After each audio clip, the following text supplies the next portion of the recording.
Welcome to the Book Dormer. Today we're going to be talking about a book published in February of 2024. It's a book called A Tempest of Tea. It is by Hafsah Faizal, and who herself is an American born to Sri Lankan immigrants, which has a nice little playback. We'll see that in a little bit on how that kind of plays back in.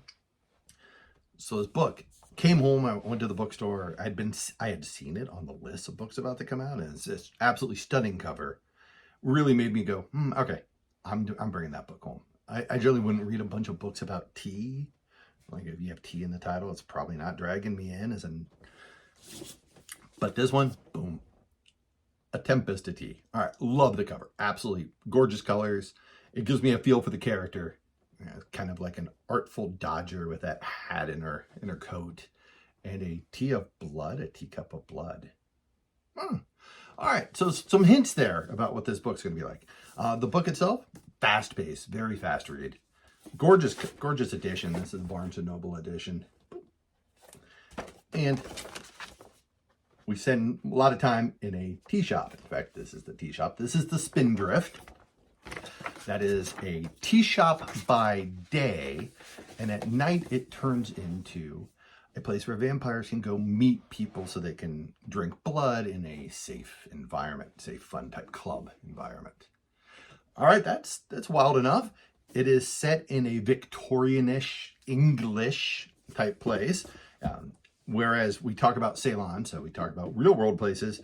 When we get to England, we're actually calling it Atenia, and it's set in the capital of Atenia called Right Waring. Let me read you the first beginning part of this, just because there is some snappy, good writing in this. This book is technically a YA.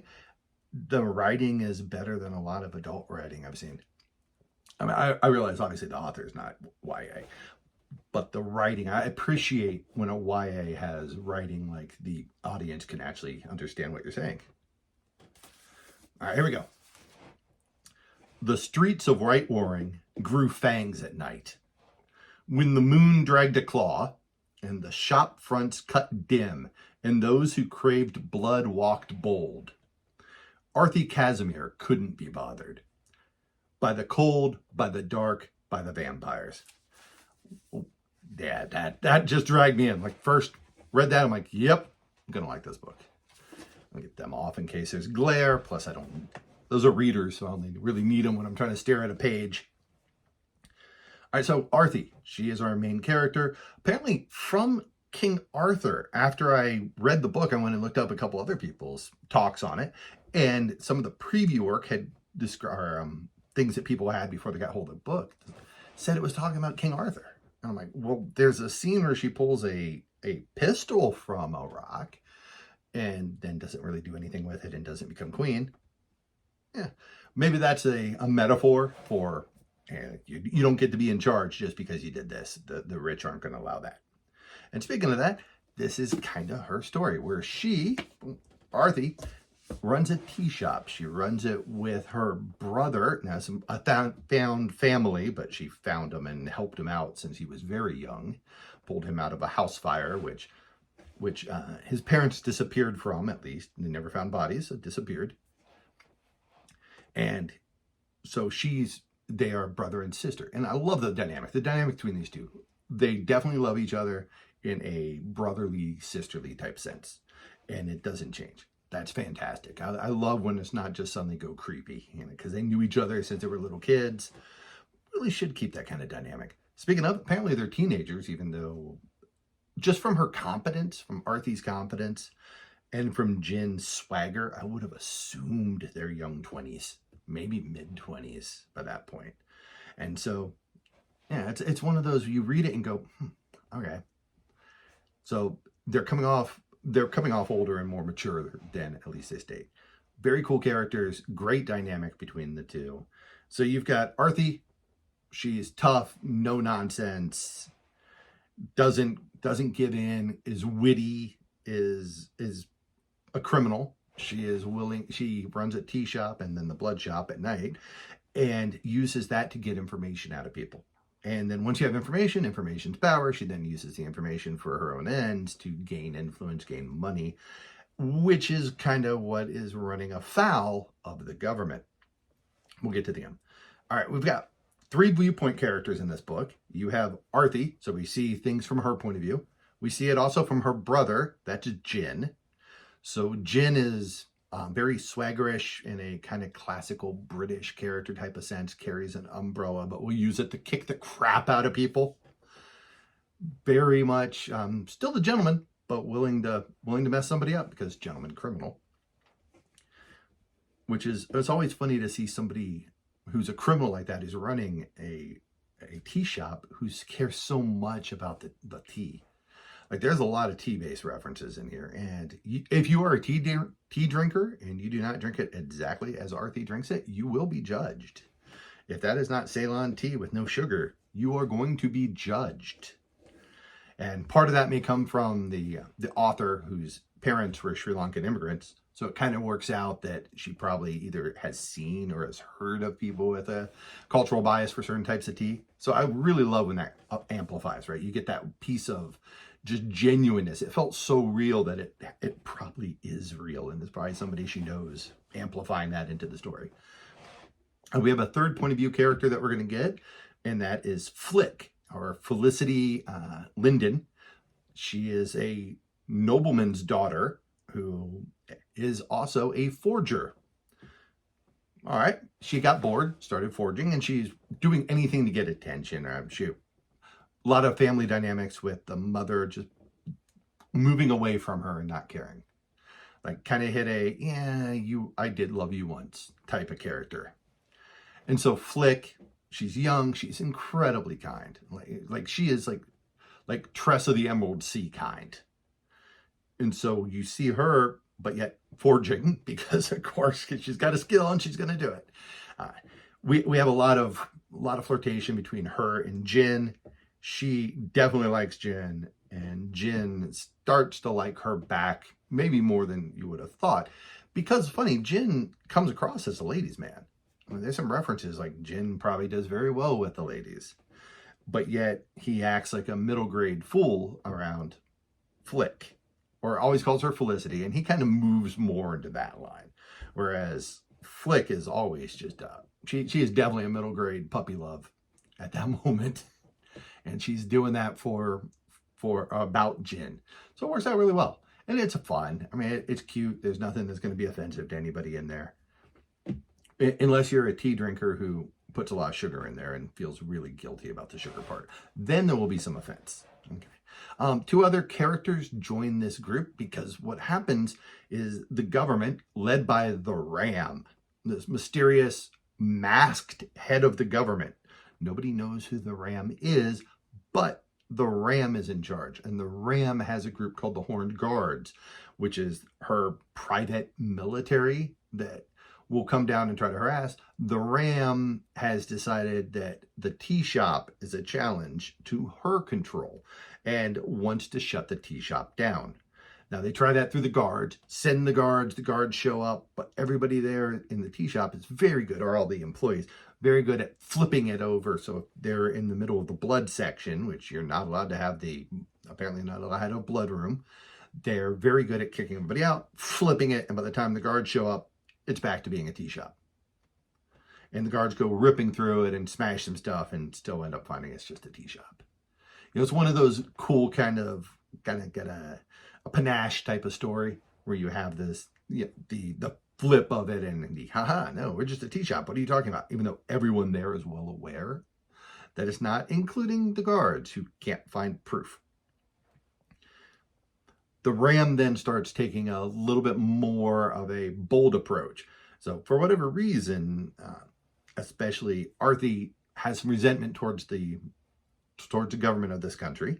And she, which kind of makes sense when you run through her back character, like when there's a colonialism element to this. And when the colonialists showed up in, where she's from and shot her parents on the beach, that tends to make you a little bit less happy. Right? I mean, that tends to tick you off a little bit. Arthi was pulled out of a boat, taken back to non-England England, and meets somebody who takes her and starts helping her out. And then she runs the streets until she builds her tea shop, because that was apparently the dream, was the tea shop. So really kind of interesting dynamic. Backstory, great backstory. You know it's a good backstory when you could get away with not having the vampires and the story would still work. But it works better with them. So we have a lot of vampires. We have a group of vampires who might be resentful of the tea room because they already have a place for the fancy rich vampires. The tea room accepts all the vampires. And so you're getting a class conflict. And of course, if you're going to do something in a Victorian-ish, Englandish, you're going to have class conflict. Like, for instance, the tea shop itself is in the bad part of town. It's across the river in the bad area. And the gentry folk come over and oh, we're going to go have a down over in the slumming it and go visit the bad area. And they go sit in a tea shop and be served great tea, apparently. Two other characters are going to pop into this. We have Laith Saeed from Arawiya. I knew I was going to mess that up. Just call it however you want, because it's not pronounced in the book. Which I believe is a fallback to a character from a land that appears in the author's work in other novels. So it seems like there's definitely a throwback there. So this is kind of, it came across to me as a mix between kind of a Turkish and Iranian style land. I didn't get a huge amount of either one of those to be exact on it, but it definitely came across that way to me. Apologies if it's not. And he is a member of the Horned Guard. The Horned Guard being the Ram's secret bad guy police squad. So the Brute squad, if you would. Except this Brute is hot and super competent. So most of these characters are very competent at what they do. Laith, very strong. Definitely has a intense attitude. He is trying to push Arthi and Jin into stealing something that he needs. And later we see there's a political element in this. So he's got his own motivations that are not the Ram's motivations for this, which is why a Horned Guard, who is now trying to take out the tea house, is there trying to help. And the reason why he's able to get leverage is the tea shop was surviving the Ram coming for it. But what they did is they went after the landlord and leaned on the landlord, who then sold the tea shop. So they've got 2 weeks to get out, or somehow to get the money. I don't know if there's really going to get the money thing, but 2 weeks to figure something out to keep the tea shop, or this tea shop that they built from scratch, all the flipping of furniture, all the special spinning things that you could hide everything, very much like a prohibition style, speakeasy. All those pieces, they spent all the time in themselves, sweat, blood, and tears making and doing. And they don't have the money or the ability just to keep the building. All right, so now Laith has leverage to say there is a way to keep it. And what we're going to do is we're going to do this heist. And so they start gathering the members of the heist together. That's where we get Jin and Arthi. They're the pair who's always running the tea shop. Now we have Laith. They're going to need, as they go looking into it, and they pull in the greatest quote-unquote paint slinger, otherwise known as artist, in the land, which is Matteo Odoni, who is a vampire. We've actually met the character, and early on, Jin shoots the character, which is kind of proof that maybe this is a guy who can heal. Because, I don't know about you, but I tend to get a little bit upset if somebody shoots me and then shows up 2 days later and asks for help. Matteo, who is described as just amazingly super gorgeous. Everybody in here is like super pretty or gorgeous, except probably, I think you probably wouldn't say that about Arthi. At least she wouldn't. Now, the boys seem to like her, so maybe she is pretty, or maybe it's that she's exotic because she's got darker skin than the others, because they were talking about, this is that colonialism side of things. And of course, as somebody who isn't Englishish, right? Etiennian, whatever they would call themselves. There's caps on what she's allowed to do. Same with Jin. Even though Jin's parents were rich, they still probably, they disappeared under mysterious circumstances and you never saw them again, because there was always going to be a cap on somebody who wasn't actually from the land. And so we have that. Then we have mixed in with vampires, and we have vampires in classes. And one of the things they need is actually in the rich area. They call it the Erythum. And this is where the fancy vampires are. The gentry vampires are there.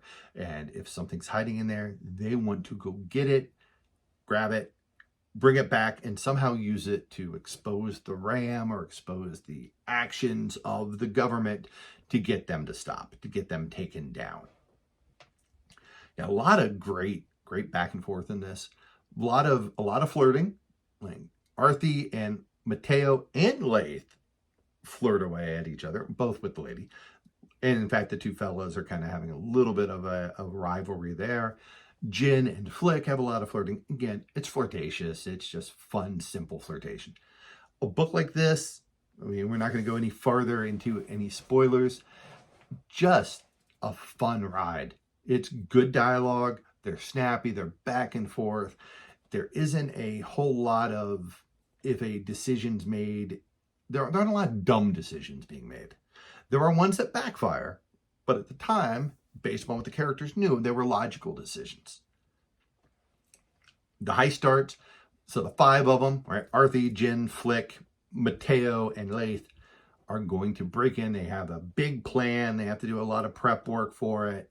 That's how we get to see a lot of the character dynamics, who's good at fighting, who can do which pieces.